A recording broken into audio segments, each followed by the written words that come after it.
কি কব, আমি নিজেই অবাক হয়ে গেছিলাম। হুটহাট করে কোনো প্ল্যান প্রোগ্রাম ছাড়া, কোনো টাকা পয়সা ছাড়াই যে এত সুন্দরভাবে একটা পিকনিকের আয়োজন করা হয়ে যাবি, এটা আবার কিডা ভাইবি রইছে। আর কয়েন না, হুটহাট করে কোনো প্ল্যান প্রোগ্রাম ছাড়াই ছোটোখাটো একটা পিকনিক করা হয়ে গেল। এক ভাবির বাসায় আমরা 10-12 জন মিলে বেড়াইতে গেছিলাম, যায়া সন্ধ্যার নাস্তাও করা হয়েছে।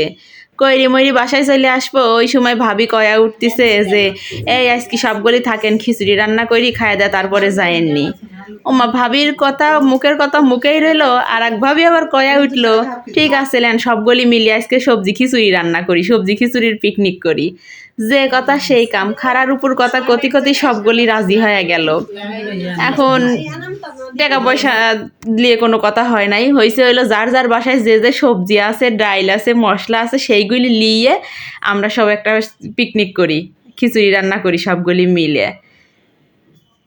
তারপরে সবগুলি যার যার বাসায় যে যে যা আছে, যেটুক সবজি করি করে আছে, যে একটা দুইটি সবজি আছে তাই নিয়ে ওই ভাবির বাসায় গেলাম, যায়া হাতে পাতে সবগুলি সব কাইটিয়ে মাইটিয়ে, তার সাথে একটা মুরগিও আনা হয়েছিল।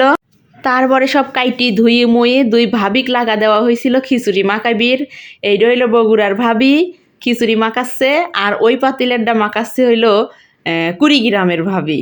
দেখি কার কোন ভাবির হাতের মাখাইনি খিচুড়ি কিরম স্বাদ লাগে। সব মশলা কিন্তু সমান সমানই দেওয়া আছে।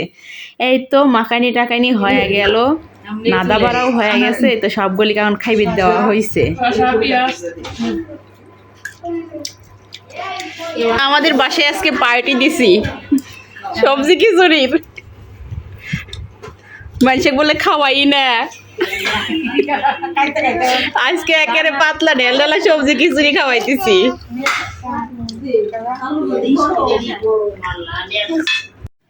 সবজি খিচুড়ির সাথে মুরগি ভুনাও আসিল। হুটহাট করে আমরা এই পিকনিকটা করে আমরা সবাই সেই মজা করছি, সেই খুশি হয়েছি। ছোট বড় সবাই মিলে খুব আনন্দ পাইছে। আর এর মাঝে আবার একটা বেদনাদায়ক ঘটনাও